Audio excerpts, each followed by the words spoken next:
இப்போ நம்ம வாழ்ந்துகிட்டு இருக்க பூமியில மின் தட்டுப்பாடு ரொம்பவும் அதிகமா இருக்கு. இந்த மின் தட்டுப்பாடை குறைக்கிறதுக்காக லூனர் நிறுவனம் 70% எனர்ஜி சோர்ஸை கொடுக்குறாங்க. அவங்க எப்படி கொடுக்குறாங்க அப்படின்னா, மூன்ல இருந்து ஹீலியம்-3 அப்படின்ற ரிசோர்ஸை எடுத்து பூமிக்கு கொடுக்குறாங்க. இந்த ரிசோர்ஸை எடுக்கிறதுக்காக 3 வருஷம் கான்ட்ராக்ட் பேஸ்ல நான் இங்க வந்திருக்கேன். எனக்கு ஹெல்ப்பா இருக்கிறது இந்த கிரெடி மட்டும்தான். இந்த ரோபோட்டுக்கு இருக்கிற எல்லா விஷயமுமே தெரியும். எனக்கு ஒரு சின்ன ப்ராப்ளம் எனக்கு மட்டும் இல்லை, இந்த ஆப்ரேஷனில் எதுவும் ப்ராப்ளம் வந்தால் கூட இந்த கிரெடி தான் எனக்கு ரொம்பவும் ஹெல்ப்பாக இருப்பான். ஸோ அன்னைக்கு ரிசோர்ஸ் ரெடி ஆயிடுச்சு அப்படின்னு சொல்லிட்டு நான் எடுக்க வெளியே போயிருந்தேன். அதை எடுத்து முடிச்சுட்டு உள்ளே வந்து லோட் பண்ணிட்டு இருக்கிற எல்லா டேட்டாஸும் நான் என்ட்ரி பண்ணி முடிச்சுட்டு எல்லாமே ரெக்கார்ட் பண்ணுறது வழக்கம். அப்படி ரெக்கார்ட் பண்ணி முடிச்சதுக்கு அப்புறம் எனக்கு ஒரு மெயில் ஒன்று வந்துச்சு எர்த்துல இருந்து. எனக்கு யார் பண்ண போகிறான்? என்னோட ஒய்ஃப் தான். எனக்கு ஒரு சின்ன குழந்தையும் இருக்குது. அந்த குழந்தை என்ன ஆஸ்ட்ரோனைட் அப்படின்னு சொல்லும்போது எனக்குள்ளே இருக்க சந்தோஷம் அவ்வளோ இருக்கும். நான் ரொம்பவும் மிஸ் பண்ணேன் என் ஒய்ஃபையும் என் குழந்தையும். கிட்டத்தட்ட நான் இங்கே வந்து 3 வருஷம் ஆக போகுது. நான் சீக்கிரம் இங்கேருந்து கிளம்ப போகிறேன் அப்படின்றது எனக்கும் தெரியும். ஸோ அந்த மெயிலெலாம் படித்து முடிச்சுட்டு அடுத்த நாள் எப்பவும் போல் ரிசோர்ஸ் எடுக்கிறதுக்காக நான் வெளியே போயிருந்தேன். அப்படி நான் வெளியே போகும்போது எனக்குள்ளேயே ஒரு சில கன்ஃபியூஷனாகவே இருந்துச்சு. யாரும் இங்கே இருக்கிற மாதிரியே சரி அப்படின்னு சொல்லிட்டு நான் அந்த சோர்ஸ் எடுக்கிறதுக்காக அந்த வழியை போய்கிட்டு இருக்கும்போது நிஜமாவே அந்த இடத்துல யாரோ இருக்கிற மாதிரியே தோணுச்சு. நான் அவனை பார்த்துட்டேவும் என்னால் சரியாக டிரைவ் பண்ண முடியாமல் அந்த இடத்துல எனக்கு ஒரு சின்ன ஆக்சிடென்ட் நடந்துச்சு. அதுக்கப்புறம் நான் கண்ணு முழிச்சு பார்த்தேன். கிரெடி என் பக்கத்தில் இருந்தான். எவ்வளோ நாளாக நான் இப்படி இருக்கேன் அப்படின்னு சொல்லி கேட்டால், ரொம்ப நாள்லாம் இல்லை, ஒரு சில மணி நேரங்கள் மட்டும்தான். இப்போ நீங்கள் நல்லா இருக்கீங்க அப்படின்னு சொல்லி எனக்கு ஆறுதல் சொன்னான். இப்போதைக்கு உங்கள் உடம்பு சரியாகிற வரைக்கும் நீங்கள் ரெஸ்ட் எடுங்க, அதுக்கப்புறம் எல்லாமே பார்த்துக்கலாம் அப்படின்னு சொல்லிட்டு என்னை ரெஸ்ட் எடுக்க சொல்லிட்டாங்க கிரெடி. ஒரு 2-3 நாள் கழிச்சதுக்கப்புறம் என்னோடய உடம்பு ஒரு நல்ல நிலைமைக்கு வந்துச்சு. நான் ரெக்கார்ட்ஸ் எல்லாம் செக் பண்ணலாம் அப்படின்னு சொல்லி வந்து பார்த்தேன். செக் பண்ணி பார்த்தப்ப எனக்கு இல்யூஷனில் தோணுன ஒரு விஷயம் தான், வெளியே யாரோ நின்றுட்டு இருக்க மாதிரி இருக்குது, இது எப்படி நம்ம வெளியே போகிறது அப்படின்னு சொல்லிட்டு யோசிச்சுட்டே இருந்தேன். கிரெடி என்னை வெளியே அலோவ் பண்ணவே மாட்டேங்கிறான். சரி என்ன பண்ணுறது அப்படின்னு சொல்லிட்டு அங்கே இருக்க ஒரு டியூப் லைனை ஒன்று கட் பண்ணேன். அப்படி டியூப் லைனை கட் பண்ணும்போது இருக்கிற எமர்ஜென்சிக்காக நான் வெளியே போக வேண்டிய சூழ்நிலை ஆயிடுச்சு. பேஸ்மெண்ட்லேருந்து வெளியே கிளம்பி போனேன். அப்படி கிளம்பி போகும்போது அங்கே ஒரு வண்டி ஒன்று ஆக்சிடென்ட் ஆகிருந்துச்சு. என்னடா இது இந்த இடத்துல வண்டி ஆக்சிடென்ட் ஆகிருக்கு என்ன அப்படின்னு சொல்லிட்டு பார்த்தா அங்கே யாரோ ஒருத்தவங்க அந்த ட்ரக்குக்குள்ளே இருக்காங்க. சரின்னு சொல்லிட்டு அவனை தூக்கிட்டு உள்ளே நான் பேஸ்மெண்ட்டுக்கு வந்தேன்.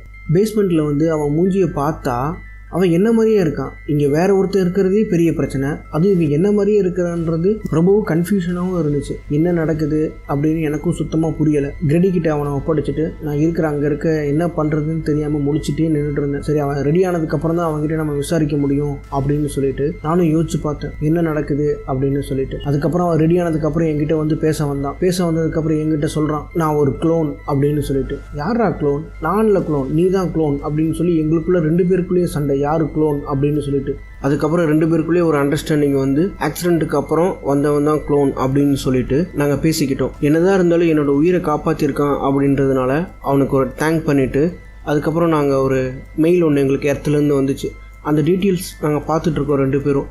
அப்படி பார்த்துட்டு இருக்கும் போது எங்களுக்கு ஒரு ரெஸ்கியூ டீம் வந்து கூட்டிகிட்டு போகிறதா ஒரு மெயில் ஒன்று வந்துருந்துச்சு.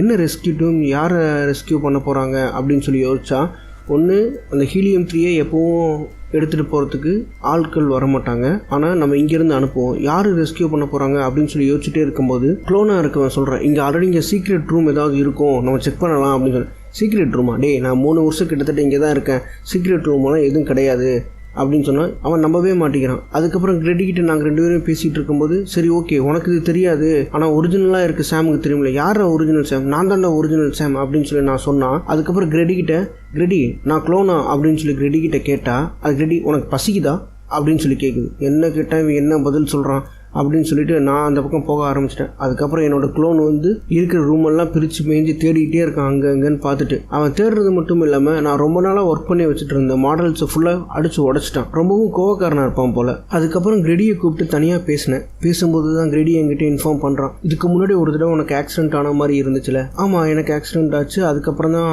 நான் தான் நல்லா தானே இருந்தேன். அதுக்கப்புறம் ஆமாம் ஆக்சுவலாக அது வந்து உண்மையாக நடந்தது கிடையாது, அது ஒரு ஃபேக் மெமரி. உண்மையான சாமோட மெமரிஸ் எல்லாமே உங்களுக்கு நாங்கள் வச்சுருக்கோம், நீயும் ஒரு க்ளோன் தான் அப்படின்னு சொல்லி இன்ஃபார்ம் பண்ணுறான். எனக்கு என்ன பண்ணுறதுனே தெரியல. கிட்டத்தட்ட 3 வருஷம் இங்கே இருந்திருக்கேன், இந்த விஷயம் எனக்கு தெரியாமல் இருந்திருக்கு. அதுக்கப்புறம் என்னால் என்ன பண்ண முடியும்? ஜாலியாக இருக்கிற மாதிரி சும்மா ஃபேக்காக நடிக்கணும் அப்படின்றதுக்காக நான் சாங்ஸ் போட்டு டான்ஸ் ஆடுற மாதிரி டான்ஸ் பண்ணிகிட்டு இருந்தேன். ஆனால் 2வது அந்த க்ளோன் என்கிட்ட இன்ஃபார்ம் பண்ணான், ஏன் இப்படிலாம் பண்ணிகிட்டு இருக்கேன், நம்ம போய் வெளியே செக் பண்ணலாம், நம்ம இங்கேருந்து தப்பிக்கலாம் அப்படின்னு சொல்கிறேன். எங்கேருந்து தப்பிக்கிறது? நம்ம என்ன பூமியில் இருக்குமா ஒரு இடத்துலேருந்து இன்னொரு இடத்துக்கு உடனே சீக்கிரமாக போகிறதுக்கு? இங்கேருந்து சிக்னல் கூட வெளியே போகாது. அப்போனா நம்ம வெளியே போய் 2 பேரும் செக் பண்ணலாம் அப்படின்னு சொல்லிட்டு நானும் அவனும் பேஸ்மெண்ட்லேருந்து கிளம்பணும்.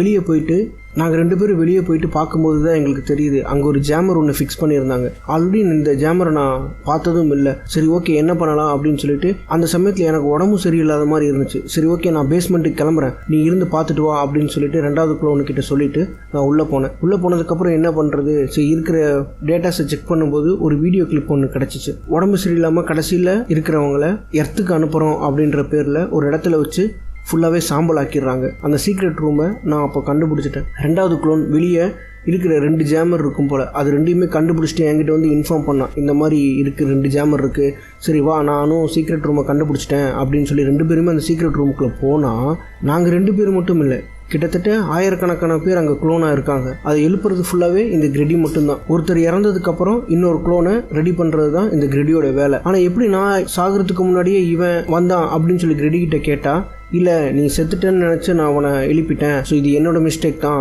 நான் உங்களுக்கு ஹெல்ப் பண்ணுறேன் நீங்கள் தப்பிச்சு போகிறதுக்கு அப்படின்னு சொல்லி கிரெடியும் என்கிட்ட சொன்னான். சரி ஓகே என்ன பண்ணலாம் அப்படின்னு சொல்லிட்டு நாங்களும் யோசிச்சுட்டு இருக்கும்போது தான், சரி நான் இப்போ வெளியே போயிட்டு வந்துடுறேன், நீ உள்ளே பார்த்துக்கோ அப்படின்னு சொல்லிட்டு நான் பேஸ்மெண்ட்லேருந்து வெளியே கிளம்புனேன். இப்போ தான் சிக்னல் கிடைக்க ஆரம்பிச்சிருச்சு அப்படின்னு சொல்லிட்டு நான் எர்த்துக்கு என்னோட ஒய்ஃபு கிட்ட பேசலாம் அப்படின்னு சொல்லிட்டு சிஸ்டம் எடுத்துகிட்டு நான் வெளியே போயிட்டு கால் பண்ணேன். 3ல இருந்து எர்த்துக்கு கனெக்ட் பண்ணால் ஒரு சின்ன பொண்ணு ஃபோன் எடுத்து அட்டன் பண்ணி பேசினான். யார் என்னன்னு டீட்டெயில்ஸ் கேட்கும்போது தான் தெரியுது அவள் ஈவ், என்னோட குழந்தை. அந்த பொண்ணுக்கு இப்போ கிட்டத்தட்ட 14 வயசு ஆகுது. ஆனால் நான் வீடியோவில் பார்த்துட்டு இருக்க குழந்தை 1 வயசு 1.5 வயசு இவ்வளோதான். அப்போனா நாங்கள் பார்த்துட்டு இருக்க வீடியோ கிளிப்ஸ் எல்லாமே ரெக்கார்டட். ஓகே அம்மா என்ன பண்ணுறாங்க அப்படின்னு சொல்லி கேட்டால், அம்மா இறந்துட்டாங்க, நீங்கள் யார் அப்படின்னு சொல்லி என்கிட்ட கேட்குறோம். எனக்கு என்ன பதில் சொல்கிறதுனே தெரியல. என்னதான் நான் க்ளோனாக இருந்தாலும் ஒரிஜினல் சாமோட ஃபீலிங்ஸ் மெமரிஸ் எல்லாமே எனக்குள்ளேயும் இருக்குது. நான் தான் உன்னோட அப்பா அப்படின்னு என்னால் அப்போதைக்கு சொல்ல முடியலை. அதுக்கப்புறம் நான் பேஸ்மெண்ட்டுக்கு போனதுக்கப்புறம் என்னோட க்ளோன் கிட்ட பேசிகிட்டு இருந்தேன். சரி நம்ம இங்கேருந்து 2 பேருமே கிளம்ப முடியாது, நம்ம 2 பேர்ல யாராவது ஒருத்தர் தான் கிளம்புற மாதிரி இருக்கும், எனக்கு பதிலாக நீ கிளம்பு,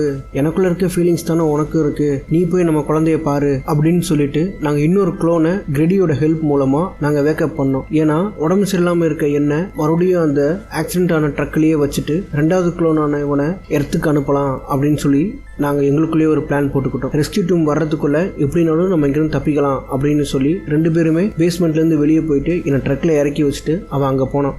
ஓகே கிரெடி நான் இங்கேருந்து கிளம்புறேன், உனக்கு எதுவும் ப்ராப்ளம் இல்லையே, நீ ஓகே தானே அப்படின்னு சொல்லி கேட்டால், எனக்கு என்ன பிரச்சனை, எனக்கு ஒன்றும் ப்ராப்ளம் இல்லை, அடுத்த ப்ரோக்ராம் வேக்கப் ஆயிடுச்சு அப்படின்னா என்னோட ப்ராசஸ் ஸ்டார்ட் ஆயிரும். கிரெடி இங்கே பாரு, இங்கே இருக்க எல்லாருமே ப்ரோக்ராமர்ஸ் கிடையாது, எல்லாருமே மனிதர்கள் அப்படின்னு சொல்லிட்டு என்னை ரீசெட் பண்ணிடுங்க அப்படின்னு சொல்லி கிரெடி சொன்னான். ரீசெட் பண்ணிவிட்டு அதுக்கப்புறம் இந்த 3ல இருந்து சாகிறத விட எர்த்துக்கு போயிட்டு என்னோட குடும்பத்து கூட சேர்ந்து வாழ முடியுமோ இல்லையோ தெரியல, ஆனால் நான் எர்த்தை பார்க்க போகிறேன் அப்படின்ற சந்தோஷத்தில் அங்கேருந்து கிளம்புனேன். நான் கிளம்புறது மட்டும் இல்லாமல் இருக்கிற டேட்டாஸ் எல்லாமே இன்டர்நெட்ல அப்லோட் பண்ணிட்டு நான் அங்கிருந்து கிளம்பி ஒரு வழியா தப்பிச்சிட்டேன். பூமியிலிருந்து நிலவை பார்க்கும்போது நிலவுக்கு போகணும், அங்கேயே இருக்கணும் அப்படின்னு சொல்லி நிறைய பேர் ஆசைப்படுவாங்க. ஆனா இந்த கதையை கேட்டதுக்கு அப்புறம் நம்ம நிலவை தூரத்திலிருந்து ரசிக்கிறதோட நிறுத்திக்கலாம் அப்படின்ற எண்ணமும் சில பேருக்கு தோணும். ஒரு வழியா என்னோட வாழ்க்கை இதுக்கப்புறம் பூமியில தான் இருக்க போகுது அப்படின்ற சந்தோஷத்தோட இந்த கதையை நான் முடிச்சுக்கிறேன். இந்த கதை உங்களுக்கு பிடிச்சிருக்கும்னு நினைக்கிறேன். கடைசி வரைக்கும் பார்க்குறவங்க, சப்ஸ்கிரைப் பண்ணாதவங்க மறக்காம சப்ஸ்கிரைப் பண்ணுங்க. அடுத்த வீடியோவில் பார்க்கலாம்.